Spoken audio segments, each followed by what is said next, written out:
Last lecture में we discuss the wave optics. तो आज मुझे जो टॉपिक स्टार्ट करना है दैट इज 11th क्लास का एक टॉपिक है, एक काफी इंपॉर्टेंट और इंटरेस्टिंग टॉपिक है और थोड़ा सा चैलेंजिंग भी होता है, बट इज रोटेशनल मैकेनिक्स। तो आप लोगों ने मतलब आई होप सभी ने अच्छे से पढ़ रखा होगा, तो but still we will be revising that chapter और थोड़ा बेसिक से लेके चलेंगे।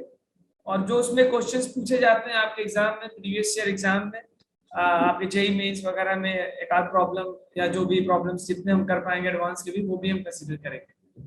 तो today we will be starting the topic rotational mechanics. तो आई होप आप सब समझ रहे होंगे मैं क्या कहना चाह रहा हूँ और मेरी बात आप तक पहुंच रही होगी।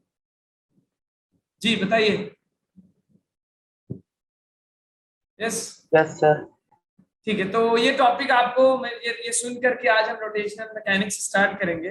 तो मतलब there may be something coming to your mind कि यार सही हुआ, बट तो what is your reaction on this? Because अभी मुझे भी जल्दी पता चला, I was not knowing what topic I have to start. तो how you are feeling with this? कितने कंफर्टेबल हैं आप इस टॉपिक में, या आपको लग रहा था कि नहीं यार ये वाला टॉपिक हो जाना चाहिए था, थोड़ा सा 4-5 लेक्चर इस टॉपिक में मिल जाते तो अच्छा रहता, बड़ा टॉपिक है, थोड़ा सा कॉम्प्लेक्स है, 11th का भी है, हमने 12th में को अच्छे से कर रखा है। Yes, any feeling like this? फिर उतना रिवाइज नहीं किया ये वाला। ओके, इतना रिवाइज नहीं किया था। और किसी का भाई, someone else who want to say कुछ कुछ बताइए तो अच्छा लगता है कि बॉन्ड हम भले सामने नहीं, but it feels that we are here only. जी, anyone else who feels how you want, how you're feeling about this chapter? हो जाना चाहिए सर।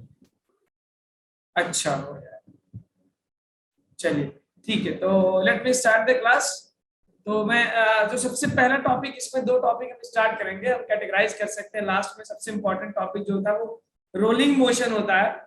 तो 3-4 टॉपिक में मैं इसको क्लासिफाई करूंगा। First is the moment of inertia and torques. ठीक है, तो मोमेंट ऑफ इनर्शिया पे भी डायरेक्ट क्वेश्चंस पूछे जाते हैं। Radius of gyration, moment of inertia. Is the screen visible to all of you? Yes sir. ठीक है, तो हम जो है आज दो टॉपिक कंप्लीट करेंगे इंशाल्लाह, that is the moment of inertia and torque. फिर आगे वाली क्लास में हम रोटेशनल काइनेमेटिक्स देखेंगे, plus angular momentum, plus conservation of angular momentum पे बेस्ड कुछ चीजें देखेंगे। उसके बाद हम फिर रोलिंग मोशन देखेंगे, which is the most important topic according from the point of view of rotational mechanics. और थोड़ा सा चैलेंजिंग भी वही वाला पार्ट होता है, रोटेशनल काइनेटिक एनर्जी वगैरह। तो आज हम देखने जा रहे हैं मोमेंट ऑफ इनर्शिया। ठीक है, are you ready for that? चले आगे। रोटेशनल मैकेनिक्स में मोमेंट ऑफ इनर्शिया। तो देखिए शॉर्ट में इसको एमआई लिखते हैं, मोमेंट ऑफ इनर्शिया। जो भी व्हाट डू मीन, क्या फॉर्मूला वगैरह कुछ देखा होगा आपने, MI square 2/5 MR square, like this things, moment of inertia. तो थोड़ा सा मुझे बता दे, what do you understand by moment of inertia? कोई कमेंट करना चाहे या सीधा मैं बोलना शुरू करूं? The tendency to resist rotational motion. Very good. Tendency to resist resistance motion. Very good. Anyone else? क्या होता है मोमेंट ऑफ इनर्शिया? बस एक लड़का बताएगा। ठीक है, चलिए। तो आपने ये वर्ड देखा ना, you must have seen this word inertia. आपने कई जगहों पे आपने ये वर्ड देखा होगा इनर्शिया। जहां पे भी इनर्शिया आता है उसका मतलब होता है रेजिस्टेंस और अपोजिशन। किस चीज के बारे में? Opposition to change. अब क्या चेंज करेगा भाई? जब आप इनर्शिया की बात कर रहे थे तो F इक्वल टू ma में इसे मोर the mass more the inertia. तो इनर्शिया क्या करता है? It opposes the change in velocity. और जब हम इनर्शिया बोलते थे, बेसिकली सिर्फ इनर्शिया बोलते थे, तो it means there we was opposing the linear velocity change, linear velocity. और फिर वहां से हम बोलते थे A is equal to F/m, कि जितना ज्यादा मास होगा उतना कम लीनियर एक्सेलरेशन होगा, लीनियर एक्सेलरेशन। तो वी वर सेइंग दैट कि जो इनर्शिया होता है लीनियर वेलोसिटी का, लीनियर मोशन का, लीनियर एक्सेलरेशन का, वो सिर्फ मास पे डिपेंड करता है। जितना ज्यादा मास उतना ज्यादा इनर्शिया, उतना मुश्किल होगा ऑब्जेक्ट की वेलोसिटी को चेंज करना। यही बात हुआ करती थी क्या? अब जब मैं वेलोसिटी की चेंज बोलूं तो वेलोसिटी चेंज में दोनों बातें आ जाती हैं, डायरेक्शन चेंज करना और उसका मैग्नीट्यूड चेंज करना, दोनों बातें आ जाती हैं। But it has been observed, it was observed centuries ago कि किसी ऑब्जेक्ट के अगर रोटेट करना हो ना, रोटेट घुमाना हो, तो यू नो रोटेशन में आपके पास क्या चीज होगा, एंगुलर वेलोसिटी होगा, है ना। What is the angular velocity, कोई ऑब्जेक्ट अगर घूम रही है तो इसके पास क्या होती है भाई, एंगुलर वेलोसिटी। और एंगुलर वेलोसिटी का डायरेक्शन क्या होता है, along the axis. I hope you must be getting. Linear velocity का डायरेक्शन क्या होता है, लीनियर वेलोसिटी का डायरेक्शन क्या होता है, along the tangent. Along tangent होता है क्या, लीनियर वेलोसिटी। और अगर कोई ऑब्जेक्ट घूम रही है तो राइट हैंड कर्ल रूल से आप क्या पता करते हैं, डायरेक्शन ऑफ एंगुलर वेलोसिटी। तो लीनियर वेलोसिटी से लीनियर मोमेंटम का डायरेक्शन मिलेगा, लीनियर एक्सेलरेशन का डायरेक्शन मिलेगा। और राइट हैंड कर्ल रूल से, राइट हैंड कर्ल रूल से आपको मिलेगा एंगुलर मोमेंटम, एंगुलर वेलोसिटी और एंगुलर एक्सेलरेशन का डायरेक्शन। तो राइट हैंड कर्ल रूल क्या बोलता है बेटा, आप अपने डायरेक्शन ऑफ मोशन के सेंस में अपने फिंगर्स को कर्ल करिए, अपने फिंगर्स को कर्ल करिए, और जो थंब का डायरेक्शन होगा that will give you the direction of angular velocity, omega angular velocity. तो एंगुलर वेलोसिटी और एंगुलर मोमेंटम ये सब किधर होते हैं, टॉर्क, टॉर्क भी इसी डायरेक्शन में होगा, they are along the axis, ठीक है, एंगुलर वेलोसिटी। तो लीनियर वेलोसिटी क्या होता था बेटा, डिस्प्लेसमेंट अपॉन टाइम होता था ना, एस ओवर टी। और एंगुलर वेलोसिटी क्या होगा, थीटा बाई टी। ओके, तो हमारे पास जो लीनियर एक्सेलरेशन होता था वो क्या होता था, डेल्टा वी बाई टी। तो एंगुलर एक्सेलरेशन जो होगा वो that will B angular momentum change, sorry angular velocity change upon angular velocity time. तो ये सब बातें हो गई। तो जब हम एंगुलर वेलोसिटी की बात कर रहे हैं बेटा, तो अगर हम लीनियर वेलोसिटी को चेंज करते थे तो जो इनर्शिया होता था, मास, वो उस लीनियर वेलोसिटी के चेंज को अपोज करता था। It depends only on the mass. When we are going to change the angular velocity, angular rotational motion को, तो there will be opposition to that change in the angular velocity. तो उसी opposition to the change in angular velocity is known as moment of inertia. अब आप देखेंगे किन किन factors पे डिपेंड करेगा जब हम रोटेशन में मोमेंट ऑफ इनर्शिया। तो मोमेंट ऑफ इनर्शिया जब हम जैसे ही मोमेंट लगाते हैं हम सीधा लीनियर से ट्रांसलेशन में पहुंच जाते हैं। जैसे लीनियर मोशन में क्या होता था, फोर्स, और रोटेशनल मोशन में क्या होगा, टॉर्क। लीनियर मोशन में क्या होगा, लीनियर मोमेंटम। रोटेशनल मोशन में क्या होगा, एंगुलर मोमेंटम, जिसको मोमेंट ऑफ लीनियर मोमेंटम भी बोलते हैं।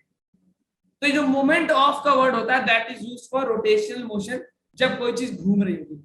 जी समझ में आ रही मेरी बात क्या, बताइए। ठीक है, तो बहुत आसान है, बहुत आसान है। तो अब हम ये देखते हैं कि तो अभी मैं आपको फिर से ये बात, मोमेंट ऑफ इनर्शिया क्या होता है, opposition to angular velocity, change in angular velocity, यानी घुमाने वाले वेलोसिटी को जो प्रॉपर्टी अपोज करती है उस प्रॉपर्टी को मोमेंट ऑफ इनर्शिया बोलते हैं। और मोमेंट ऑफ इनर्शिया जितना ज्यादा होगा अल्फा उतना कम होगा। तो you know that F is equal to m a. तो फोर्स की जगह हम देखेंगे टॉर्क। तो more I, moment of inertia को हम आई सिंबल से डिनोट करेंगे, आई से। तो जितना ज्यादा आई होगा एंगुलर एक्सेलरेशन अल्फा क्या होगा उतना कम, जितना ज्यादा एम होगा लीनियर एक्सेलरेशन ए क्या होगा कम। और अभी हम देखेंगे कि लीनियर एक्सेलरेशन और एंगुलर एक्सेलरेशन में भी एक रिलेशन होता है, मैं जो कि यहीं पे लिख दे रहा हूं, linear acceleration is equal to angular acceleration into the radius. ये याद रखिएगा, मैं आगे इस रिलेशन को प्रूव भी करूंगा, लेकिन हम कुछ क्वेश्चंस आज ही करेंगे इस पे बेस्ड। लीनियर एक्सेलरेशन जिसको हम टेंजेंशियल एक्सेलरेशन भी बोल सकते हैं, which is along the tangent is equal to alpha into the radius। अब चलिए देखते हैं कि मोमेंट ऑफ इनर्शिया किन किन फैक्टर्स पे डिपेंड करता है। ओके चलें आगे। आई होप थोड़ा सा बहुत आइडिया हो रहा होगा आपको अच्छे से। हमें आज का मेन टॉपिक है मोमेंट ऑफ इनर्शिया और टॉर्क कैलकुलेट करना। तो आई होप आपको समझ में आ रहा होगा मोमेंट ऑफ इनर्शिया और टॉर्क क्या होता है और इनर्शिया क्या होता है। मैं मूव ऑन। Yes sir. ठीक है, सभी लोग देखें। तो अब आप देखिए इस एक एक्सपेरिमेंट बहुत सिंपली से कर सकते हैं। जैसे हम बोल दें कि एक रॉड ले लें, फॉर एग्जांपल 1 मीटर का रॉड है और 10 किलोग्राम का रॉड है। अगर आप इसको एक्सेलरेट करना चाहें, चाहे आप रॉड को ऐसे एक्सेलरेट करें और चाहे आप रॉड को ऐसे एक्सेलरेट करें और चाहे आप रॉड को ऐसे एक्सेलरेट करें, और फोर्स का अमाउंट सेम है, 10 न्यूटन 10 न्यूटन 10 न्यूटन। तो ये बताइए कि एक्सेलरेशन तीनों केस में सेम प्रोड्यूस होगा कि अलग अलग होगा। लीनियर एक्सेलरेशन अलग अलग होगा। कैसे भाई, as equal to F by m, simple 10/10 आ जाएगा। लीनियर एक्सेलरेशन तीनों केस में क्या होगा, 1 मीटर पर सेकंड स्क्वायर। मेरी बात समझ में आ रही, तीनों केस में क्या होगा, 1 मीटर पर सेकंड स्क्वायर। लेकिन जब आप इसको रोटेट करना शुरू करें, और रोटेट करना को शुरू किया आपने एक बार इस एक्सिस के बोर्ड, यानी यहाँ पे एक्सिस ली और रॉड को बीच से होल्ड किया, बीच से होल्ड करके देखिए बीच से होल्ड किया, ये एक्सिस बीच को बनाया और आप बीच से एक्स रोटेट कर रहे हो। एक बार आपने एंड पे एक्सिस बनाया, एंड से रोटेट करना शुरू किया। एक बार आपने इसको एक्सिस बनाया, इसको रोटेट करना किया। तो व्हाट हैज बीन ऑब्जर्व कि जब आप डिफरेंट डिफरेंट एक्सिस के अबाउट रोटेट करेंगे तो आपको पता चलेगा कि जो रोटेट करने में जो टॉर्क, जो एफर्ट लगाना पड़ रहा है, दैट इज नॉट सेम। तो अगर आप इस एक्सिस के अबाउट रोटेट कर रहे हैं और आप इस एक्सिस के अबाउट रोटेट कर रहे हैं और अगर आप इस एक्सिस के अबाउट रोटेट कर रहे हैं, एक्सिस अगर आप चेंज कर रहे हैं ऐसे, तो what it is found, it is found कि the rotation is not same in each case. It means angular acceleration alpha जो होगा, आप ये एक्सपेरिमेंटली करके देख सकते हैं कि तीनों केस में घुमाना सब बराबर नहीं होगा। एक केस में ज्यादा लगेगा, एक केस में कम अमाउंट ऑफ एफर्ट लगाना पड़ेगा। तो आपको ये पता चलेगा कि केस ए, केस बी, केस सी, तो सबसे ज्यादा जो आसानी से घुमा सकते हैं वो कौन सा केस होगा जिसमें आप इसको घुमा सकते हैं? कुछ आइडिया है आपको? Which case is easier to rotate? किस केस को रोटेट करना सबसे आसान है? यस, और लोग बताएं भाई, एक ही लड़का बोल रहा है सी। एनीवन एल्स प्लीज, अगर पता है तो बताएं वरना मैं बताऊं आपको। Sir A and C. A and C, okay. Anyone else? Anyone? देखिए, तो इट इज आप बहुत आसानी से अपने घर पे एक बड़ा सा रॉड लीजिए, थोड़ा सा हैवी रॉड लीजिएगा, 4-5-10 किलो का, take that and you try to hold it like this and rotate it. You try to hold it like this and rotate it. You try to hold at the end and try to rotate it. तो आप ये पता करेंगे कि अलग अलग you have to in each case the amount of effort which is needed to rotate is not same in each cases। तो पता ये चला कि यार अगर आप रोटेशन करना चाहते हैं तो मास तो तीनों केस में सेम है, रॉड वही है ऊपर वाला 10 किलोग्राम वाला। तो it is found that the amount of effort which is needed to rotate is not same in each cases. तीनों केस में बराबर नहीं है। तो इससे क्या कंक्लूजन निकाला गया, और आप ये एक्सपेरिमेंटल कंक्लूजन बोलना, बाकी कॉपी पेन पे बैठ के तो आप सब कुछ ड्राइव कर ही सकते हैं, मैं आपको फीलिंग की बात कर रहा हूँ। तो पता ये चला कि यार जितना ज्यादा मास एक्सिस से दूर है उतना ज्यादा मुश्किल है उसको घुमाना। It means more the mass is away from the axis, difficult it will be to rotate. ये आपका ऑब्जर्वेशन होगा। तो सबसे ज्यादा मासेस किस केस में दूर हैं एक्सिस से? केस ए में, केस बी में, केस सी में? बी। Case B, okay. तो you will find that it will be difficult to rotate the case B. और सबसे कम मासेस कितना, सबसे क्लोज किस केस में मासेस? सी में। तो you will find that it will be easiest to rotate the case C, और A वाला जो होगा बीच का होगा। तो यहां से हमें कंक्लूजन मिला मोमेंट ऑफ इनर्शिया का। इट मींस जो प्रॉपर्टी रोटेशन देती है मोमेंट ऑफ इनर्शिया, मैं बहुत सारी बातें आपको लिखवा नहीं रहा हूं, आपने बहुत कुछ पढ़ रखा। हमारा मेन टारगेट है जेई के प्रॉब्लम को सॉल्व करना। तो moment of inertia will depend not only on मास, कितना मास उस पर तो डिपेंड करेगा। मोमेंट ऑफ इनर्शिया का मतलब बेटा कि opposition to the angular velocity, कितना ज्यादा एफर्ट लगेगा, टॉर्क लगेगा आपको घुमाने में, मास पे डिपेंड करेगा, प्लस डिस्ट्रीब्यूशन ऑफ मास पे भी डिपेंड करेगा। Distribution of mass from axis, इन दो फैक्टर पे डिपेंड करेगा। जितना ज्यादा आपका मास डिस्ट्रीब्यूट होगा एक्सिस से उतना ज्यादा मोमेंट ऑफ इनर्शिया होगा। एक लाइन लिख सकते हैं, मोर मास, ये मैं आपको अभी एक थ्योरी बता रहा हूं, कैलकुलेशन तभी पहुंचेंगे। Away from axis it give more moment of inertia, more MOI लिख सकते हैं। तो you can say less angular acceleration alpha, और you can say difficult to rotate. उसको घुमाना उतना मुश्किल होगा, उतना ज्यादा वो अपोजिशन पैदा कर रहा होगा। तो यू कैन से मैक्सिमम मोमेंट ऑफ इनर्शिया। अगर मैं पूछूं कि मोमेंट ऑफ इनर्शिया का ऑर्डर बताइए, तो जिसमें सबसे ज्यादा मासेस दूर होंगे एक्सिस से, that will have the maximum moment of inertia. तो moment of inertia will maximum in C, then in, sorry उल्टा बोल दिया, सबसे ज्यादा किसमें बेटा? जल्दी बताओ यार, आप लोग आज क्लास में पार्टिसिपेट नहीं करें। सबसे ज्यादा मासेस सबसे ज्यादा बी में होगा, फिर ए में होगा, और फिर क्या होगा सी में। C। तो ये तो सबसे ज्यादा एंगुलर एक्सेलरेशन किसने प्रोड्यूस होगा अगर हम फोर्स लगाएं, टॉर्क लगाएं तो मैक्सिमम एंगुलर एक्सेलरेशन। अगर हम एंगुलर एक्सेलरेशन की बात करें तो that will be maximum in case of C, then it will be in A and that will be B. तो ये हमारा ना मोमेंट ऑफ इनर्शिया। तो देखिए बेटा मोमेंट ऑफ इनर्शिया दो फैक्टर्स पर डिपेंड कर रहा है, कितना मास है, कितना distribution of mass from the axis, और तीसरी प्रॉपर्टी आप ले सकते हैं कि एक्सिस कहाँ है, क्योंकि एक्सिस चेंज करेंगे तो डिस्ट्रीब्यूशन ऑफ मास भी क्या हो जाएगा, चेंज हो जाएगा। तो there are three factors on which the moment of inertia depend. Inertia depends only on one factor that is mass. तो अब चलिए हम कैलकुलेट करते हैं। आई होप आपको आइडिया हो गया होगा कि what is moment of inertia and how it depends on the factors. Okay, may I move on? Yes sir. एक फीलिंग आ गई मोमेंट ऑफ इनर्शिया की, रिवाइज कह सकता हूं मैं क्योंकि आपने पढ़ा होगा। तो चलिए कैलकुलेट करते हैं मोमेंट ऑफ इनर्शिया आई। ठीक है, तो I am moving to the next slide, please note this down. I calculation क्या होगा मोमेंट ऑफ इनर्शिया का। देखिए सबसे पहले तो आप एक एक्सिस चूज करेंगे और मैं सबसे पहले एक पॉइंट ऑब्जेक्ट दे रहा हूं और ये रहा axis about which it is rotating, जिसके अबाउट ये रोटेट कर रहा है। अब क्योंकि एक सर्कुलर पाथ में रोटेट कर रहा पॉइंट ऑब्जेक्ट है तो let me call its radius r। तो ये रहा एक्सिस। तो moment of inertia is defined as mr²। अगर आपके पास एक से ज्यादा मासेस हैं, फॉर एग्जांपल आपने 10 पार्टिकल्स ले लिए, इस तरह से कई सारे पार्टिकल्स, तो it will become what m1r1² plus m2r2² plus m3।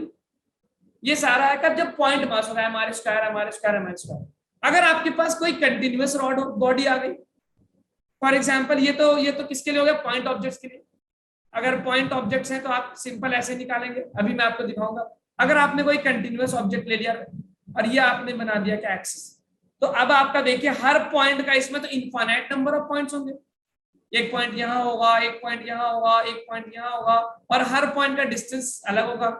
तो अगर आपको, तो व्हाट यू विल डू, आप आप क्या करते हैं, किसी एक पॉइंट को चूज करेंगे, इसका स्मॉल मास डीएम लेते हैं, इंटीग्रेशन वाला टर्म, और इस वाले स्मॉल पार्ट का मोमेंट ऑफ इनर्शिया निकालेंगे, दैट इज जिसको हम बोलेंगे D I is equal to dm into r²। अब आप पूरे बॉडी का मोमेंट ऑफ इनर्शिया निकालना चाहते हैं तो व्हाट यू डू, आप इंटीग्रेट कर देंगे।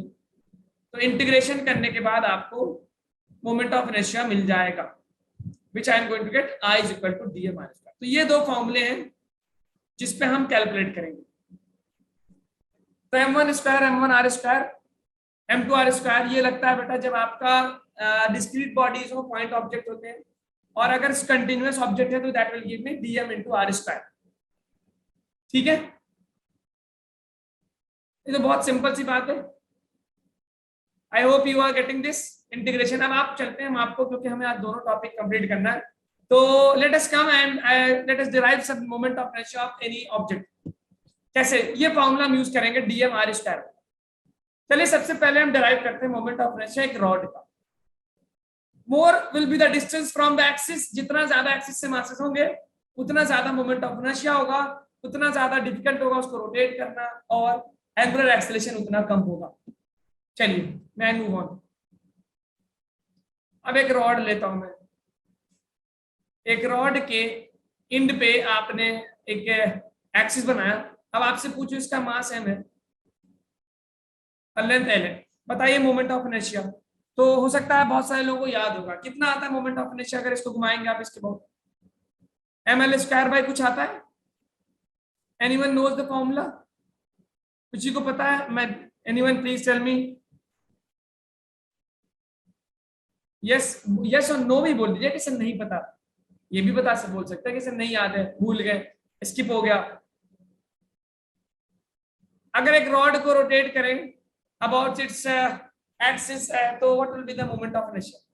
अच्छा मेरी आवाज तो प्रॉपर्ली पहुंच रही ना अब तक, ऐसा तो नहीं बीच में हम गायब हो गए और आप, मैं बोले जा रहा हूँ और आप नॉट गेटिंग? पहुंच रही है सर। ठीक है, तो ठीक है, तो मैं अगर एक स्मॉल मास ले लूं, क्योंकि कंटिन्यूअस मास है तो इसका मास में क्या मान लूं dm, और इसका लेंथ ले लेता हूं मैं what, late me call it dx, और एक्सिस से डिस्टेंस क्या मान लेते हैं बेटा x। तो मैं इस स्मॉल मास को एक पॉइंट ऑब्जेक्ट मान सकता हूं कि नहीं, बोलिए यस और नो। Yes sir. जिसका डिस्टेंस x है और जिसका मास है क्या dm। अगर मैं स्मॉल मास का मोमेंट ऑफ इनर्शिया निकालूं तो इसको मैं small moment of inertia dm m into x square बोल सकता हूँ क्या? ठीक, अब सब बोल सकते हैं। अगर मैं इस स्मॉल मास को पॉइंट ऑब्जेक्ट मान लूं, अब dm क्या होगा बेटा? लैम्डा यानी mass density into length. Length कितना है स्मॉल मास का? dx। अब लैम्डा क्या होगा? Total mass upon total length into dx। ये आ गया इस मेरे छोटे वाले मास का मास, छोटे वाला पार्टिकल का। आई होप आपको बात समझ में आ रही होगी कैसे मैंने डीएम निकाला। नहीं समझ में आ रही क्या बेटा बात? अच्छा, यहाँ पे x इक्वल टू 0 है और यहाँ पे मेरा हो जाएगा x equal to L. Axis से जब दूर जाएंगे x इक्वल टू एल। अब मैं अगर इस छोटे मास डी आई निकालूं, it is DM into x square का। अगर इसको मैं टोटल मोमेंट ऑफ इनर्शिया निकालूं तो it will B integration of the, जैसे हाँ बोलिए सर ml स्क्वायर अपॉन 3 आया। ml स्क्वायर बाई 3 3 नहीं, हाँ ml square by 3, very good, ml square by 3। अब आप इंटीग्रेट करेंगे तो वही मिल जाएगा x स्क्वायर। अब लिमिट कहां से रखेंगे? x की लिमिट है 0 से लेके इंड तक, l तक।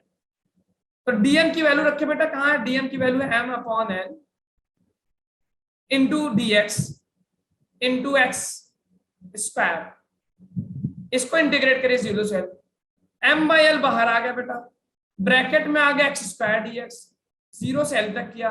अब मैं इसको पूछूं कि बताओ एक्स स्क्वायर का इंटीग्रेशन क्या होता है, तो मुझे फौरन जवाब देंगे आप लोग कि क्या होता है एक्स स्क्वायर का integration? X cube by cube. X cube by 3, तो 3 को मैं बाहर लिख दूं और 0 से l। Now you will put the limits. X की जगह l क्यूब रखेंगे माइनस 0, तो you will gate m l cube by 3l।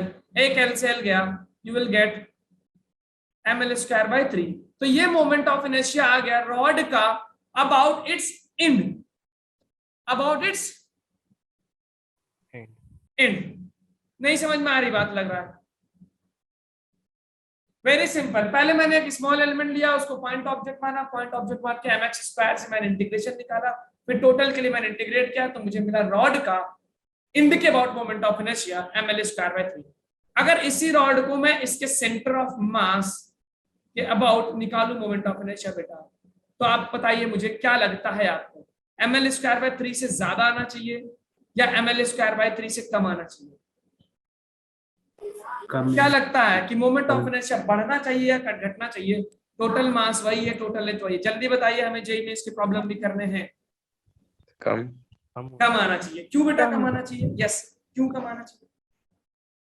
Sir mass distribution जो वो कम हो जाएगा। यस, वेरी गुड, क्योंकि मास डिस्ट्रीब्यूशन सर अब एक्सिस के करीब हो रहा है, ज्यादा मासेस। यस, क्योंकि बीच में एक्सिस डाल दिया तो मासेस जो है कंपैरेटिवली ऊपर वाले केस के केस मुकाबले में नीचे वाले केस में क्लोजर आ गए एक्सिस के। बिल्कुल सही बोला आपने। तो the moment of inertia will be less और मोर, इट विल बी लेस। तो अब मुश्किल होगा घुमाना या आसान होगा? आसान होगा, अल्फा एंगुलर एक्सेलरेशन ज्यादा हो जाएगा। तो अब कैलकुलेट करते हैं। देखिए अब अगर मैं इसको अपना एक्सिस मान लूं तो ये मेरा होगा एक्स इक्वल टू 0 और मैं यहां पे अपना स्मॉल मास लूंगा और ये मेरा होगा dm और ये होगा x। तो लिमिट इसमें जब मैं रखूंगा तो माइनस l बाई 2 से प्लस l बाई 2 रखूंगा क्या?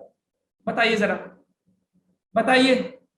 अगर मैं उसी केस को कॉपी करूं सेंटर पे लाके तो यही कुछ कर, I have to do this something like this only. Axis से मैंने मास लिया, एक्सिस से मेरे मास का डिस्टेंस कितना होगा? x हो गया, dm x स्क्वायर करेंगे, सब कुछ सेम करेंगे। तो अब अगर मैं इंटीग्रेट करूंगा dm x स्क्वायर को बेटा, तो लिमिट मुझे क्या रखनी होगी? माइनस l बाई 2 से प्लस l बाई 2 और dm की जगह मुझे m by l x square dx minus l by 2 से प्लस l बाई 2 रखना पड़ा। तो जरा मुझे लिमिट रख के वैल्यू बताइए कितना आ रहा है अगर हम इसको लिमिट रखें in this case. What value you are getting this?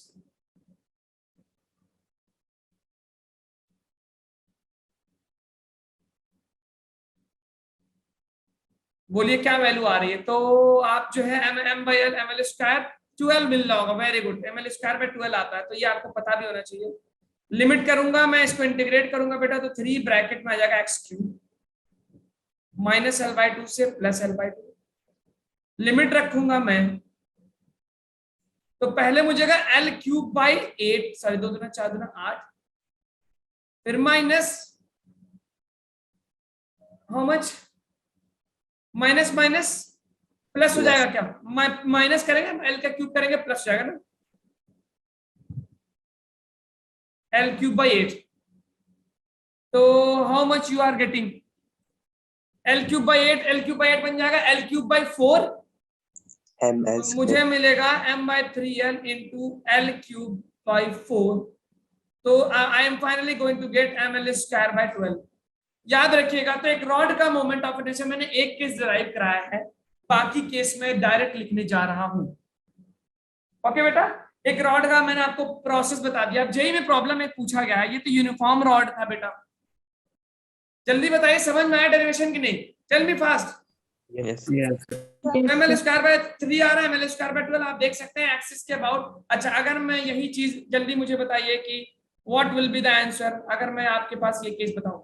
चले आगे, तो मेरे पास टाइम कम है बेटा, आपको रिस्पॉन्ड जल्दी करना होगा वरना फिर आप कहेंगे जल्दी। यही सेम केस बताइए, अगर मैं बोल दूं कि एक रॉड ले रहा हूं मैं और उसका मोमेंट ऑफ इनर्शिया बताइए मुझे यहां से, ये है मेरा l/4, तो ये कितना होगा, 3l/4, मास m है, लेंथ l है। जल्दी बताइए मोमेंट ऑफ इनर्शिया इस एक्सिस के about, tell me fast, limit रखिए और मुझे वैल्यू बताइए। यूनिफॉर्म रॉड है,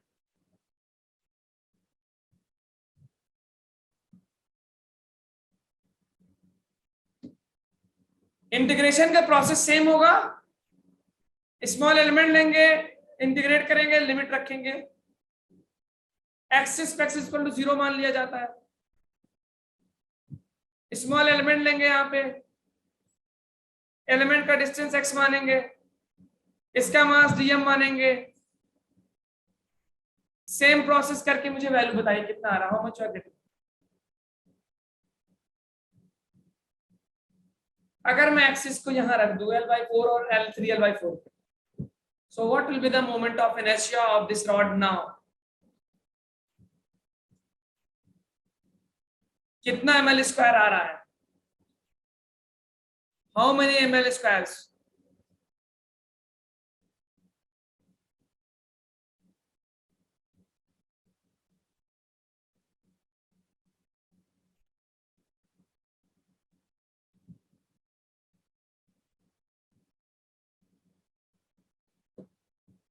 yes, no response I am getting, यार क्या बात है, आप जो है डिप्रेस कर देंगे। 10/29, 10/96 ml स्क्वायर। ओके,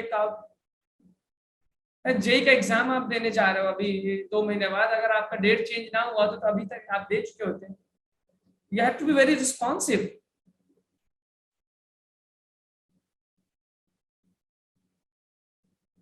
लिमिट ही तो रखना है मेरे भाई, पिछले वाले प्रॉब्लम में।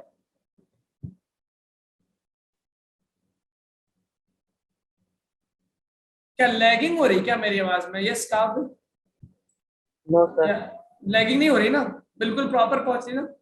Yes sir. ठीक है, चलिए। तो 10/29 ml स्क्वायर बोल रहे, डेरिवेशन देख लो भाई, इसी हिसाब से कर लो, लिमिट चेंज करना है बस तुमको। अगर इसको आपने x इक्वल टू 0 माना है तो ये क्या हो जाएगा, x इक्वल टू -l/4, और ये क्या बन जाएगा, +3l/4।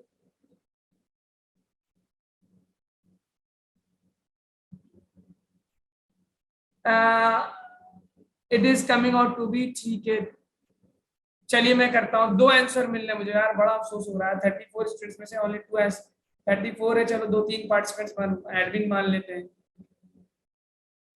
7/48 कौशिक, ठीक है।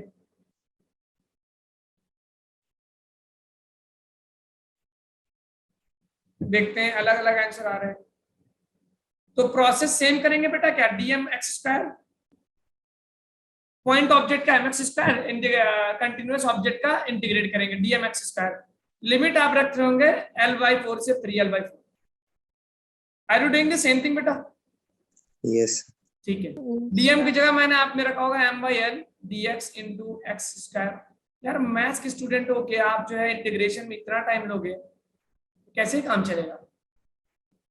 इसको इंटीग्रेट किया होगा आपने तो 3x³ आया होगा, l/4 से 3l/4, m/3l, लिमिट रखो जरा, तो पहले 3 3 9 27 L क्यूब अपॉन 4 4 जा 16 4 जा 64 माइनस माइनस प्लस बन जाएगा, क्योंकि जब इसका आप क्यूब करेंगे L क्यूब अपॉन 4 का क्यूब 64, 4 का क्यूब क्या होगा 2 2 4 2 8, ठीक है सॉरी।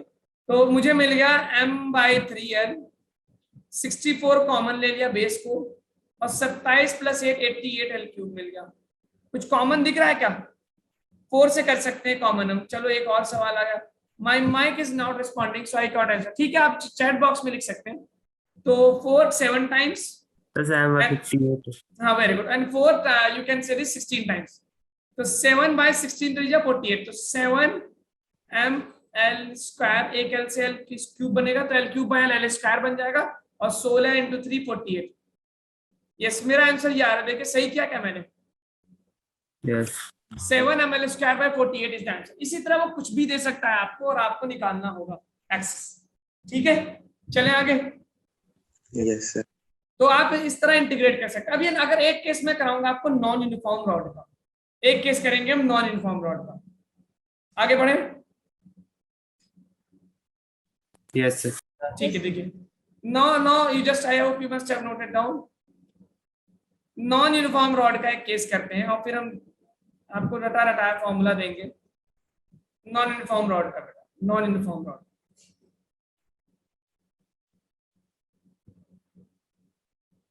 प्रोसेस वही। अब ये रॉड दे दिया है, कह रहा है कि ये जो है ये अब यूनिफॉर्म नहीं है, कह रहा है इसको मान लो x = 0 और इसको मान लो तुम रॉड का लेते हैं। अब कह रहा है कि इसकी जो लीनियर मास डेंसिटी है लैम्डा, वो दे रखा है समथिंग 4 + 2x, या यू कैन से 4 + 3x। It has been given 4 + 3x kg/m³, ऐसे दे रखा है कि जैसे से आप x की वैल्यू आगे बढ़ेंगे, अब आपका जो होगा मास वो बढ़ रहा होगा। कह रहा find the moment of inertia about this axis, इस एक्सिस के अबाउट बताइए, एक्सिस। तो अब आप प्रोसेस सेम करिए बेटा। अब ये नॉन यूनिफॉर्म रॉड है, तो अब आपका लैम्डा जो है हर पॉइंट पे अलग होगा। तो अगर आप एक स्मॉल एलिमेंट यहाँ पे लेंगे, तो यहाँ पे जो मास आपका निकलेगा dm, तो आपने ये डिस्टेंस मान लिया x और ये लेंथ मान लिया आपने dx, तो लैम्डा विल बी dx। अब हर पॉइंट पे क्योंकि लैम्डा अलग है, तो dm भी क्या होगा, अलग होगा। तो आपने लैम्डा dx लिखा, और लैम्डा की जगह आप लिख देंगे क्या 4 + 3x जो दिया हुआ है। अब इस प्रॉब्लम में आप लैम्डा को m/l नहीं लिख सकते। क्यों नहीं लिख सकते बेटा? क्योंकि ये यूनिफॉर्म रॉड नहीं है, कहीं पे भारी है, कहीं पे हल्का, कहीं पे डेंसिटी कम है, कहीं पे डेंसिटी क्या है, ज्यादा है। तो you will gate lambda dx 4 + 3x × dx, ये आएगा आपका मास।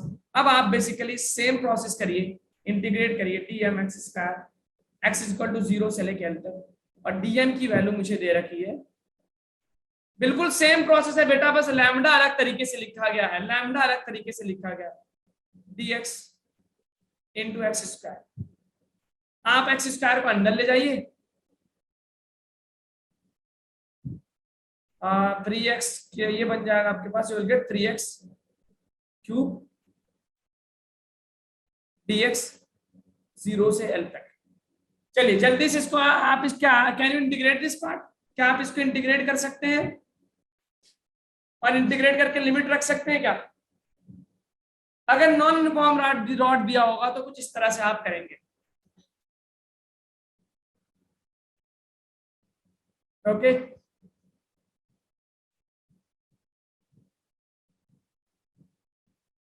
नई बात समझ में आ रही लग रहा है। 4i आ रहा है, व्हाट इज का 4i का मतलब समझा नहीं। इसको इंटीग्रेट करके वैल्यू बताइए। ओके 63/3 + 3। नहीं सर, ओके ठीक है मिस टाइप हो गया। ठीक है ठीक है। तो आप इसको बेसिकली आई होप आप इसको इंटीग्रेट कर सकते हैं, 4x³ 3 + 3x⁴ 4, और आप लिमिट रख देंगे 0 से l, जो आंसर आएगा वही मोमेंट ऑफ इनर्शिया होगा। ठीक है बेटा। अच्छा, अगर मैं इसी प्रॉब्लम में बोल दूं कि टोटल मास कितना होगा इसका, तो you must be knowing total mass will be equal to integration of DM from 0 to L, और डीएम क्या लैम्डा डीएक्स, तो आप इसको टोटल इंटीग्रेट करेंगे 4 + 3x dx 0 to L। इसको इंटीग्रेट करने के बाद जो वैल्यू आएगी that will give you the total mass. समझ में आ रही बात? इसको क्या बोलेंगे बेटा? टोटल मास आपका, you have to integrate DM. और अगर मोमेंट ऑफ इनर्शिया बोल रहे हैं तो डीएम एक्स स्क्वायर आपका मोमेंट ऑफ इनर्शिया के। चलिए अब आते हैं हम कुछ रटे रटाए फॉर्मूलाज पे। मैं move on. Yes, Yes, sir. sir. ठीक है, देखिए अब आपके पास कुछ स्पेशल ज्योमेट्रीज होंगी जैसे solid sphere, hollow sphere, square, sheet lamina, उसका मैं मोमेंट ऑफ इनर्शिया डायरेक्टली लिखने जा रहा हूँ। आपको याद होना चाहिए वो मोमेंट ऑफ इनर्शिया। आपको आई होप बेसिक तो समझ में आ गया होगा कि क्या होता है मोमेंट ऑफ इनर्शिया, और अपोज करता है जितना ज्यादा मोमेंट ऑफ इनर्शिया होगा एंगुलर वेलोसिटी उतनी कम चेंज होगी। How we calculate, point object का कैसे लेते हैं, यूनिफॉर्म बॉडी का कैसे लेते हैं, और उन सब इस बेसिस के बेस पे हम आपके सामने कुछ फॉर्मूलाज लिखने जा रहे हैं। ओके, तो मैं सबसे पहले लिख रहा हूँ सॉलिड स्फीयर। तो सॉलिड स्फीयर में बेसिकली देखिए ये आप लिखते रहिए, एक्सिस में ले रहा हूँ डायमीटर जो पास कर रहा है उसके सेंटर से, तो इसका फॉर्मूला होगा 2/5 मास इंटू, आप इसको इंटीग्रेट करके निकालेंगे 2/5 हमारे स्क्वायर ही आएगा। दूसरा ले लीजिए हॉलो स्फीयर। अच्छा ये बताया अगर एक सॉलिड स्फीयर है, हॉलो स्फीयर है, सेम मास सेम एक्सिस, तो किसका मोमेंट ऑफ इनर्शिया ज्यादा आना चाहिए, सॉलिड का कि हॉलो का? Hollow. हॉलो का, बिल्कुल सही। क्यों? क्योंकि हॉलो में मासेस ज्यादा दूर होते हैं एक्सिस से, सॉलिड में मासेस कम क्लोज भी होते हैं, एक्सिस के भरे हुए होते हैं। तो hollow will have more moment of inertia, जो कि होगा कितना 2/3 mr²। रॉड का आपने याद कर ही लिया है, रॉड का आपने लिखा था बेटा एंड के अबाउट कितना ml²/3, और मिड के अबाउट कितना लिखा आपने ml²/12, अगर ये क्या है यूनिफॉर्म है। ठीक है, सॉलिड हो गया, हॉलो हो गया। ओके, अब आपने अगर एक रिंग ले लिया, रिंग, और रिंग है ये basically I have a ring, ring का moment of inertia about its polar axis is mr²। और अगर आपने एक डिस्क ले लिया भरा हुआ, चलिए बताएं अगर एक रिंग और डिस्क सेम मास के हैं तो किसका मोमेंट ऑफ इनर्शिया ज्यादा होना चाहिए, रिंग का या डिस्क का? Ring. रिंग का, क्योंकि रिंग में मासेस दूर दूर है, डिस्क में मासेस कुछ एक्सिस के करीब भी आ गए हैं। अगर एक्सिस के करीब मासेस होते हैं तो मोमेंट ऑफ इनर्शिया क्या होगा, कम होगा कि ज्यादा, कम होगा। अच्छा मुझे बताया अगर मैं अपना हाथ खोल के घूमूं और हाथ को बंद करके घूमूं, किस केस में घूमना आसान है, किस केस में घूमना मुश्किल है? हाथ खोल के या हाथ बंद करके? हाथ खोल के, बिकॉज जब हाथ खुला होगा तो particles will be away from the axis, axis मेरा ये मान सकते हैं, तो moment of inertia will be more. और अगर जब हाथ पास में आएगा तो करीब हो जाएगा मोमेंट ऑफ इनर्शिया, और आपके पास मोमेंट ऑफ इनर्शिया की वैल्यू कम हो जाएगी, जिसकी इसकी वैल्यू आती है mr²/2। ठीक है, अगर आपने एक रेक्टेंगुलर शीट ले लिया जिसका एक साइड ए एक साइड बी है, और आपने इसके सेंटर ऑफ मास से एक एक्सिस पास किया परपेंडिकुलरली, तो इसको इंटीग्रेट करके आप निकालेंगे तो क्या मिलेगा बेटा, ma² + b²/12। अगर ये स्क्वायर हो जाएगा तो क्या बन जाएगा, ma²/6 बन जाएगा। क्या बोलिए, स्क्वायर प्लेट ले लेंगे तो a² बन जाएगा क्या, ma²/6। तो ये कॉमन एग्जांपल है, इससे ज्यादा आपको याद करने की जरूरत नहीं है। ओके, अब हाँ सॉरी, सिलेंडर का भी बता देते हैं, let me tell you the cylinder also. मैं मूव ऑन बेटा, आगे बढ़ सकते हैं क्या? Yes, sir. Sir. अच्छा, अगर हॉलो सिलेंडर है और सॉलिड सिलेंडर है, किसका ज्यादा लग रहा है मोमेंट ऑफ इनर्शिया, हॉलो का कि सॉलिड का? हॉलो, सॉलिड, एक्सिस आपने बीच से पास किया, ये आपको रटा होना चाहिए। अगर हॉलो है तो it will be simply mr² like a ring, solid है तो लाइक अ डिस्क mr²/2। क्योंकि आप एक हॉलो स्फीयर को कॉम्बिनेशन ऑफ रिंग मान सकते हैं क्या, हॉलो स्फीयर को बहुत सारे रिंग का कलेक्शन मान सकते हैं, और एक सॉलिड स्फीयर को, स्फीयर बोलो या सिलेंडर को, एक सिलेंडर को you can assume combination of disc mr² like this. ठीक है, अगर आपने एक स्पेस सिलेंडर को ऐसे रख दिया और इसका लेंथ L है बेटा और रेडियस R है, तो अब आता है, लिख लीजिए जरा, ml²/12 प्लस mr²/2। ये एक बार पूछा गया, याद रखिएगा। अगर आपने सिलेंडर को इस तरह कर दिया, सॉलिड स्फीयर की बात कर रहा हूं मैं, दिस इज सॉलिड, सॉलिड की बात है, ओके। तो ये रहा हमारे पास मोमेंट ऑफ इनर्शिया। लिख लिया आपने? Yes, sir. ठीक है, तो ये सारा आपको याद होना चाहिए। अब हमारे पास इसमें दो थ्योरम्स आते हैं which are very important. What are those? एक को क्या बोलते हैं हम? पैरेलल एक्सिस थ्योरम, और दूसरा कहलाता है बेटा मेरे, हमको क्या कहलाता है? What is the second is known as perpendicular. Perpendicular axis theorem. मैं डायरेक्ट आपको कंक्लूजन दे रहा हूं कि क्या होता है पैरेलल एक्सिस थ्योरम और क्या होता है परपेंडिकुलर एक्सिस थ्योरम। मैं यही बगल बगल में लिख दे रहा हूं, परपेंडिकुलर एक्सिस।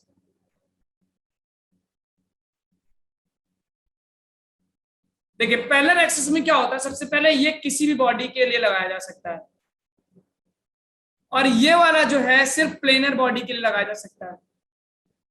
प्लेनर बॉडी जैसे कि आपका रेक्टेंगुलर शीट हो गया, डिस्क हो गया, रिंग हो गया, स्फीयर के लिए नहीं लगा सकते perpendicular axis. Okay, solid cylinder के लिए नहीं लगा सकते, लगा सकते हैं तो स्पेशल केस में लगा सकते हैं। और इसमें आपके पास होंगे दो एक्सिस होते हैं, और परपेंडिकुलर एक्सिस थ्योरम में आपको याद होना चाहिए इट कंटेन्स 3 एक्सिस। तो पैरेलल एक्सिस थ्योरम बोलता है कि आप कोई भी रैंडम शेप अगर बॉडी ले ले, इसका प्रूफ मैं नहीं करा रहा हूं, और इसका आप सेंटर ऑफ मास ले ले, सेंटर ऑफ मास। आपने एक एक्सिस पास किया सेंटर ऑफ मास से, और इसके अबाउट निकालिए मोमेंट ऑफ इनर्शिया ICM। कुछ भी आपने कैलकुलेट कर लिया, जैसे रिंग का mr², डिस्क का mr²/2, सॉलिड स्फीयर का 2/3 mr², 5²। और आपने अब एक एक्सिस चूज करी जो सेंटर ऑफ मास के एक्सिस के पैरेलल है, और इसके बीच का डिस्टेंस मान लेते हैं d है, और आप चाहते हैं कि इसके अबाउट मोमेंट ऑफ इनर्शिया निकालें नए वाले एक्सिस के अबाउट। तो ये होता है बेटा ICM plus total mass into distance between the two axis का स्क्वायर। याद रहेगा ये? ICM into 2 mr²। जैसे एग्जांपल के लिए मैं आपको बताऊं, एक सॉलिड स्फीयर ले लेता हूं मैं, और बोलूं कि बताओ एक एक्सिस पास हो रहा है उसके टेंजेंट से, तो इसके अबाउट मोमेंट ऑफ इनर्शिया बताओ। तो मुझे पहले ढूंढना पड़ेगा सेंटर ऑफ मास वाला एक्सिस, फिर इन दोनों एक्सिस के बीच का डिस्टेंस जो कि क्या आता है? Radius R। तो ये हो जाएगा कितना बेटा? ICM plus total mass into distance का स्क्वायर। बताओ ICM कितना होगा सॉलिड का? पीछे लिखा है हाउ मच? 2/5 mr², ये रटा होना चाहिए, प्लस टोटल मास इंटू दोनों एक्सिस के बीच का डिस्टेंस का स्क्वायर। तो मुझे मिल जाएगा 7/5 mr²। आई होप आपको ये पैरेलल एक्सिस थ्योरम समझ में आ रहा होगा। दो एक्सिस पैरेलल होने चाहिए, किसी भी शेप के लिए लगा सकते हैं, और एक एक्सिस सेंटर ऑफ मास से पास होना जरूरी है। Yes, noted down? समझ में आ गया क्या? Yes, sir. अब प्लेनर Yes. एक्सिस में क्या होगा? सबसे पहले तो बॉडी क्या होनी चाहिए? प्लेनर होनी चाहिए। 3 it must be a 2D body, only a 2D body, 2 dimension होने चाहिए। और तीनों एक्सिस क्या होते हैं? तीनों एक्सिस क्या होने चाहिए? परपेंडिकुलर होने चाहिए, ऑल एक्सिस परपेंडिकुलर। और दो एक्सिस जो होने चाहिए इन द प्लेन। ये कंडीशन है in the plane of body, कि परपेंडिकुलर एक्सिस थ्योरम तभी लगाया जा सकता है जब 2 डायमेंशन बॉडी हो, 3 एक्सिस परपेंडिकुलर हो, और उसमें से 2 एक्सिस पास कर रहे हो उसके प्लेन से। एग्जांपल के तौर पे मैं एक डिस्क ले लेता हूं, या एक स्क्वायर शीट ले लेता हूं। मैंने इसके 2 एक्सिस पास कर दिए, 2 परपेंडिकुलर एक्सिस पास कर दिए मैंने इसके प्लेन से, और एक एक्सिस मैंने चूज कर लिया कहां पे? इसके परपेंडिकुलर। तो इसको मैं मान लेता हूं IZ, इसको मान लेता हूं IX, इसको मान लेता हूं IY। तो इसके अकॉर्डिंग जब आप डिराइव करेंगे तो मिलेगा जो परपेंडिकुलर वाला एक्सिस है उसका moment of inertia will be equal to sum of दो ये वाले क्या होते हैं? प्लेनर वाले एक्सिस होते हैं। और ये क्या होता है, जो प्लेन के परपेंडिकुलर वाला एक्सिस है। याद रहेगा क्या, ये परपेंडिकुलर वाले एक्सिस के अबाउट मोमेंट ऑफ इनर्शिया जो होगा दोनों प्लेन वाले एक्सिस के सम के बराबर होगा। ये होता है परपेंडिकुलर एक्सिस थ्योरम। जल्दी नोट करिए, मुझे फास्ट ब्रेक करना है, मेरे पास 2 मिनट बचा है। Sir, all should pass from same point. Of course they should intersect also, they should intersect, एक बिल्कुल सही, all axis perpendicular and ये प्रॉपर्टीज है। पैरेलल एक्सिस थ्योरम लगाना आसान है, परपेंडिकुलर एक्सिस थ्योरम लगाना टेढ़ा होता है, हर जगह नहीं लगा सकते। ये सारी कंडीशन सेटिस्फाई होंगी तो ही लगा सकते हैं। नोट कर लिया बेटा? Yes, sir. अब जैसे एग्जांपल ले लूं एक डिस्क का, हो सॉरी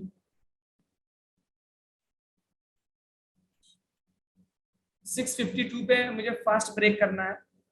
एक डिस्क ले लिया बेटा, और मैंने कहा बताओ इस डायमीटर के अबाउट मोमेंट ऑफ इनर्शिया क्या होगा, how much time is that, कितना टाइम? तो मैं बोलूं इसके अबाउट, तो मुझे पता तो है नहीं, बट मुझे ये वाला पता है, ये वाला, ये तो पता है मुझे। ये कितना होता है बेटा, m। अच्छा, तो अब दो मिल गए मुझे, एक और चाहिए। तो तीसरा क्या करूं मैं, प्लेन से पास कर दूं और इसके परपेंडिकुलर। समझ में आ रही बात क्या? तो अगर अब देखें आप, अगर ये एक्सिस 1 मानूं और ये एक्सिस 2 मानूं, क्या यहाँ बस एक मिनट आ रहा है, क्या एक्सिस 1 और एक्सिस 2 सेम है? क्योंकि डिस्क है तो दोनों सिमेट्रिक है, दोनों डायमीटर है।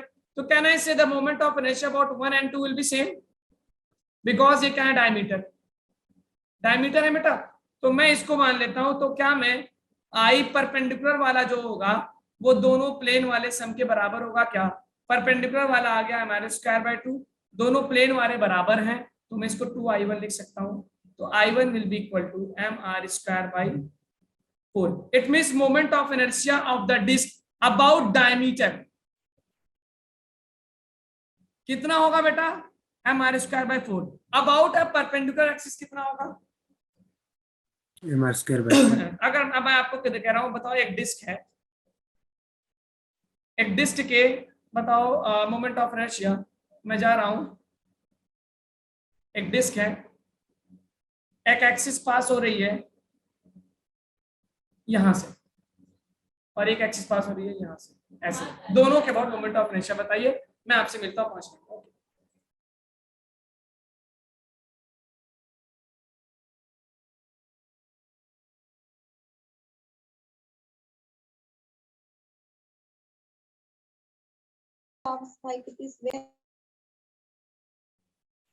यस स्टूडेंट्स, क्या आप सभी यहीं पे चले गए? Yes, sir. ठीक है, ओके। अभी बस you know our Ramzan month is only till 30 तक है, 30 तक। उसके बाद यू कैन से इस कल आपके साथ मेरी आखिरी क्लास होगी रमजान की। संडे को ये मंथ जो है वो कंप्लीट हो जाएगा। आफ्टर दैट एक ये खत्म। और मेरे लिए भी आपको अंदाजा होगा, पता नहीं कि एक बहुत ही चैलेंजिंग होता है, बट अल्हम्दुलिल्लाह किसी तरह से स्ट्रेंथ आती है। You know how we fast, कैसे हम लोग फास्ट रखते हैं? No, sir. No. You know आजकल जो एक सुबह सुबह एक वक्त चला था, सहरी बोलते हैं उसको, सहरी। और अभी जो वक्त हम लोग फास्ट ब्रेक करते हैं वो कहलाता है अफ्तार। सुना होगा आपने, न्यूज वगैरह में भी कभी कभी आ जाता है अफ्तार हो रहा है, देखता रहते हैं हम। तो आजकल जो सहरी का वक्त है वो है दैट इज अप्रोक्सीमेटली 4:20। तो इसका मतलब ये है कि 4:20 पे सहरी होती है, और नमाज जो होती है सुबह हम लोग की वो होती है करीब 4:20 के बाद 30-35। तो ये समझिए कि 4:30 पे 4:30 से थोड़ा पहले हम उठ जाते हैं। जैसे मेरे फैमिली में लोग 4:30 है तो 3:50 पे 3:45 के अराउंड उठते हैं, और फिर अपना फ्रेश हुआ और अपना बाथरूम सब कुछ करने के बाद फिर टेक अ लाइट डाइट, क्योंकि सुबह सुबह आप तो जानते हैं ज्यादा खाया तो जाएगा नहीं। तो उसके बाद हम जो है फिर वही 4:20 से we don't drink and we don't eat anything, कुछ भी नहीं। और अभी 7 आजकल जो है 6:52 पे टाइम होता है सन के अकॉर्डिंग। तो इतनी गर्मी में in UP you must B बहुत ही ज्यादा एग्जॉस्टिव हो जाता है। बट एनी हाउ अल्हम्दुलिल्लाह किसी तरह शुरू में बहुत दिक्कत होती है, बट आफ्टर सम टाइम एक आदत बन जाती है। तो this is how we fast from the pre सूरज निकलने से पहले से लेके और सूरज डूबने के बाद तक. तो यू कैन से 17 to 18 17 hour crowd without food and without water. It must be looking challenging. Anji, Yes, Yes. sir. Very challenging. Very challenging. और फिर आप देखते होंगे कि मेरी क्लास अभी होती है तो बिल्कुल मैं क्लास से थोड़ी देर पहले बिल्कुल सुस्त रहता हूँ, क्योंकि सुबह सुबह एनर्जी होती है 12 बजे तक, चलो ठीक है. फिर क्लासेस होती है मेरी कोचिंग इंस्टीट्यूट में, ऑफलाइन जो क्लासेस हैं वहां पे सारी एनर्जी ड्रेन आउट हो जाती है बिल्कुल 12-1 बजे तक. फिर दोपहर में हम नमाज पढ़ के जब घर आता हूँ तो बिल्कुल थका हुआ, थोड़ा सा स्लीप लेके, और शाम में बट जैसे ही क्लास में आता हूँ तो बिल्कुल अचानक से एनर्जी आ जाती है. अदरवाइज क्लास से थोड़ी देर पहले जो है बिल्कुल कंडीशन, हालत खराब रहती है. ओके, तो चलिए ठीक है. तो इसका आंसर आ गया होगा आपको.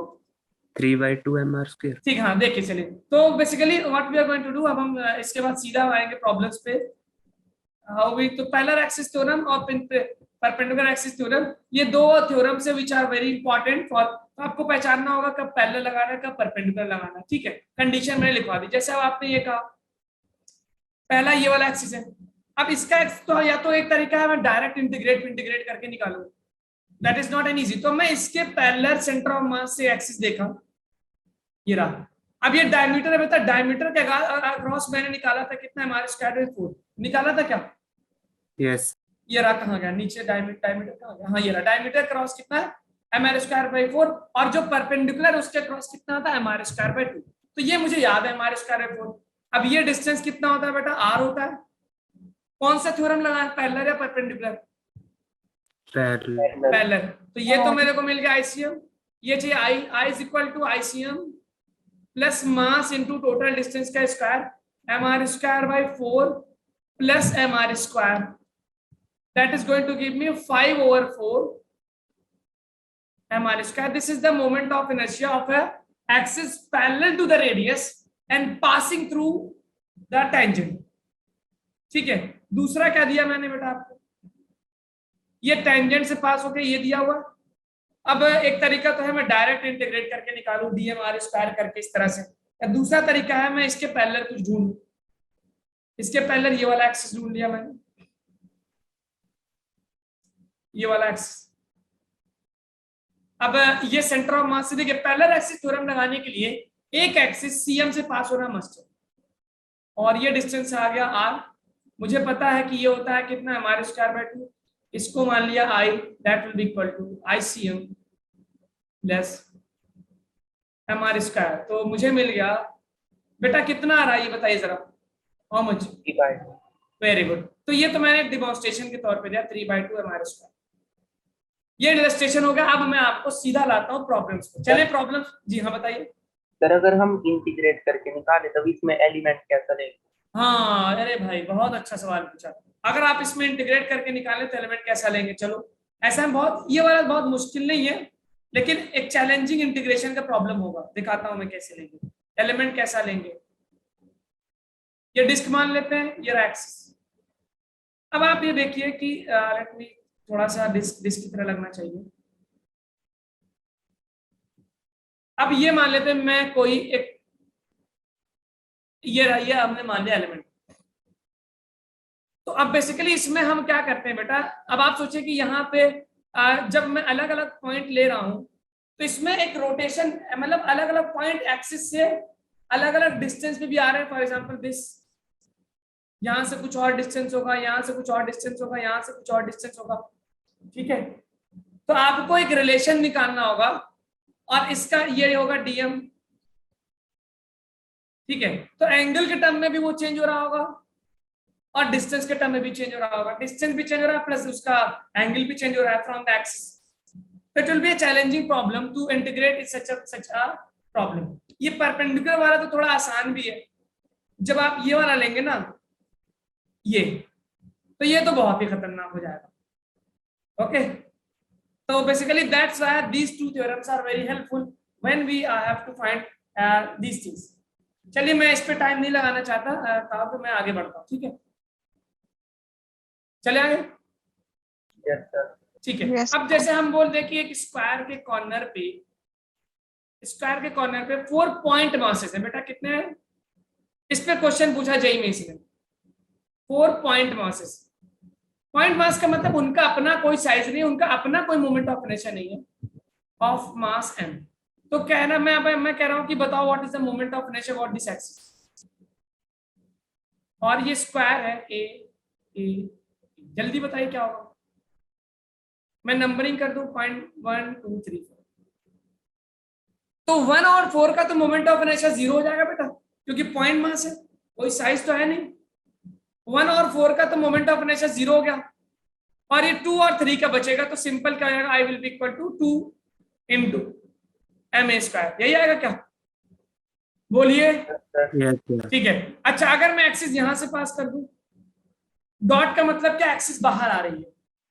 आई hope you must be getting, magnetic field पढ़ा होगा, एक्सिस बाहर आ रही होगी। इट मींस मैं अगर आपको फिगर थोड़ा सा बगल से दिखाऊं, तो ऐसे एक्सिस है, तो इसको मैं I2 मान लूं। जल्दी बताएं I2 क्या होगा। अब आप ये वाला डिस्टेंस निकालेंगे चारों का about, you know how much is this, कितना आता है ये बेटा? A/√2। A/√2। Yes, very good, याद होना चाहिए कि ये डिस्टेंस आता है A√2, उसका आधा करेंगे तो कितना आएगा, A√2। तो क्या अगर मैं I2 की बात करूं, ये वाला मोमेंट, इसको I1 मान लूं, so are you going to get this moment of inertia 4 times into, क्योंकि चारों सिमेट्रिक है, चारों का मोमेंट ऑफ इनर्शिया सेम आएगा, into mass of 1 into distance का square from the axis, A/√2 का स्क्वायर। तो मुझे मिल जाएगा ma स्क्वायर इंटू 4/2, तो 2ma स्क्वायर। जी समझ में आ गया क्या? Yes sir. ठीक, इसी तरह कोई और एक्सिस देगा तो उसके अबाउट भी आप निकाल लीजिएगा, किसी और एक्सिस के अबाउट। अब ये मैं 4 पॉइंट मासेस के बजाय अगर मैं बोल दूं 4 सॉलिड स्फीयर्स, तो क्या आंसर देंगे? जल्दी चलते, मैं नेक्स्ट स्लाइड की तरफ बढ़ रहा हूं। यही क्वेश्चन आपसे पूछा गया है, 4 सॉलिड स्फीयर दे दिया उसने, या कभी कभी बोल देगा 2 सॉलिड है 2 हॉलो है, और मैं कह रहा हूं कि इसका रेडियस r है, मास m है, और सेंटर टू सेंटर डिस्टेंस मान लेते हैं 4r है। अब आपको मैं एक्सिस जो दे रहा हूं, यही वाला एक्सिस दे रहा हूं, ये रहा। तो बताइए इस वाले एक्सिस के अबाउट मोमेंट ऑफ इनर्शिया क्या होगा? 1 3 4, बताइए जरा। सर सॉलिड है।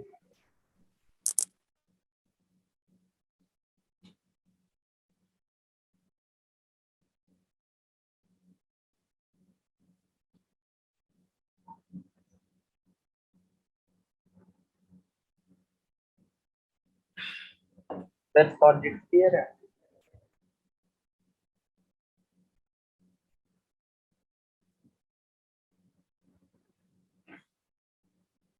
अब देखिए बेटा, तो 1 और 2 का तो डायरेक्ट मिल जाएगा, क्योंकि ये उसके सेंटर ऑफ मास से पास हो रहा है।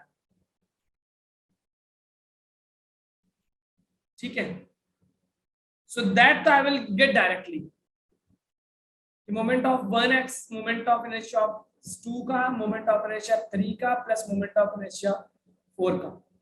1 और 2 का क्या होगा बेटा, जरा बताना। 1 और 2 का सॉलिड स्फीयर में क्या होता है, 2/5, तो ये दोनों मिलके तो बन जाएंगे 2/5, तो I can write 2 into 2/5 mr square. अब ये 3 और 4 का भी सेम आएगा, अब मैं लिख सकता हूं 2 इंटू ब्रैकेट में। अब इसके लिए मुझे क्या लगाना होगा, पैरेलल एक्सिस थ्योरम, क्योंकि बेटा ये एक्सिस तो मुझे पता होता है, इसके अबाउट कितना होता है, क्योंकि अब मुझे स्फीयर यहां पे रखा हुआ है और निकालना इसके अबाउट है, तो कौन सा थ्योरम लगाएं, विच थ्योरम? और ये इसका हो गया आईसीएम, तो पैरेलल एक्सिस थ्योरम। तो अगर मैं इसके अबाउट निकालूं तो ये क्या होगा, ICM plus total mass into distance का स्क्वायर। तो टोटल मास, तो अगर मैं लिखूं यहां पे, सो ब्रैकेट में लिख रहा हूं, तो it will become 2/5 mr square plus m into how much distance between the two axes, how much that is given, 4r का स्क्वायर करना होगा, यानी 16r स्क्वायर। तो ये मुझे मिल गया, इसको जोड़ने स्क्वायर +2 ब्रैकेट वाला जोड़ना बेटा कितना आ रहा है 2/5 हमारे स्क्वायर, और ये हो गया 16 हमारे स्क्वायर, 4/5 हमारे स्क्वायर बन गया ये, और ये आ गया ब्रैकेट में हमारे स्क्वायर, कॉमन ले लें, कितना आ रहा है 16 × 80, 82/5 आ रहा है क्या? यस तो 82/5, अब अगर मैं कॉमन ले लूं इसको तो 4/5 हमारे स्क्वायर प्लस 164 हमारे स्क्वायर बाई 5 ले लिया एलसीएम तो 168 हमारे स्क्वायर बाई 5। देखिए समझ में आया क्या आपको? तो दो तो उसके सेंटर ऑफ मास से पास हो गए तो सीधा निकाल लिया, दो क्योंकि सेंटर ऑफ मास से शिफ्टेड है तो पैरेलल एक्सिस थ्योरम लगाना पड़ेगा।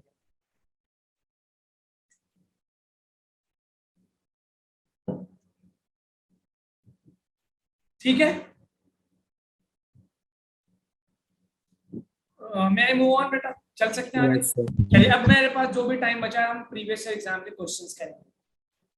Okay, are you ready? I hope आपका एक बैकग्राउंड बन गया है मोमेंट ऑफ इनर्शिया कैलकुलेट वगैरह करने का। इसको नोट करिए। Now we will be solving numericals from the previous exams. ठीक है, अगर आप कहें तो मैं इसको आगे बढ़ा सकता हूँ। यस ठीक है, ओके। ये रहा आपके एग्जाम में प्रॉब्लम 2021 का एक problem moment of inertia.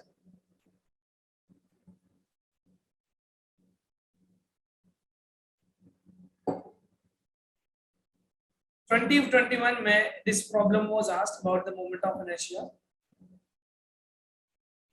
Tell me the answer. सभी लोग बताएं, एवरीवन प्लीज।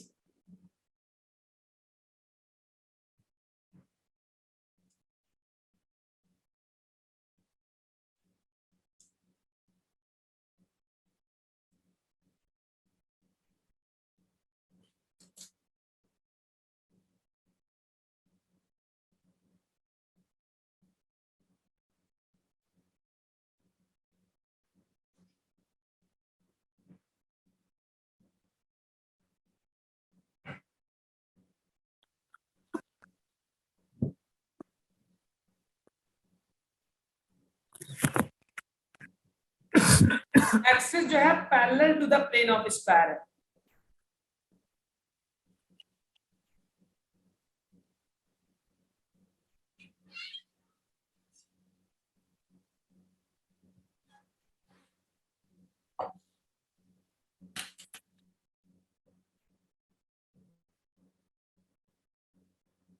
ओके, ओके 4 3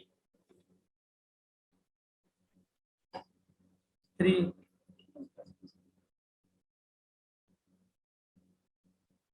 4 और 3 में फाइट चली। चलिए तो मैं देखता हूं जरा क्या है। चार स्क्वायर ले, चार सॉलिड स्फीयर्स हैं। We have placed them on the corner of a square which is the solid sphere का मास m है, इसका रेडियस a है, और centre four their centres on the four corners of square of side b। ये corner जो है side b का है। Moment of inertia of about one side of square where the axis of rotation is parallel to the moment of inertia of the system about one side of the square where the axis of rotation is parallel to the plane of figure। Means ये ले रहा axis, यही axis choose किया क्या आपने? ठीक है, तो दो तो यही आ जाएंगे सिंपल, दो तो ये आ गए 1 2 जैसे मैंने किया था। सो इट विल बी 2 तो ये आ जाएंगे 2 into how much solid sphere की, सॉलिड का क्या होता है 2/5 mr स्क्वायर, तो रेडियस कितना माना है a, तो इट विल बी 2 दो स्फीयर का 2 into 2/5 मास into a का square plus 2 times perpendicular, sorry parallel axis theorem लगाएंगे तो यहां से यहां तक का डिस्टेंस कितना दे रखा है, दिस डिस्टेंस इज b, तो 2/5 mr स्क्वायर में distance plus total mass into distance का स्क्वायर b का, तो I am going to get 4/5 ma square plus इसको अंदर लेंगे 4/5 ma स्क्वायर और प्लस अंदर लेंगे 2mb स्क्वायर। कौन सा ऑप्शन बन रहा है? Fourth option is the correct option, 8/5 हो जाएगा और प्लस 2mb स्क्वायर। कुछ टाइम बचा है क्या मेरे पास? Time is over. तो अगली क्लास में हम इस टॉपिक को कंप्लीट करेंगे, ठीक है। इन द नेक्स्ट क्लास आप इसको देख के आइएगा रिवाइज करके। तो today we started the moment of inertia, और आखिर में जाते जाते हमने, अब देखिए कल मैं आपको सिर्फ मोमेंट ऑफ इनर्शिया में 15 से 30 मिनट क्वेश्चन कराऊंगा, फिर टॉर्क स्टार्ट करेंगे, टॉर्क के बाद एंगुलर मोमेंटम भी स्टार्ट करेंगे। 3 टॉपिक है, तो प्लीज आप लोग इन टॉपिक्स को देख के आइएगा, पढ़ के आइएगा।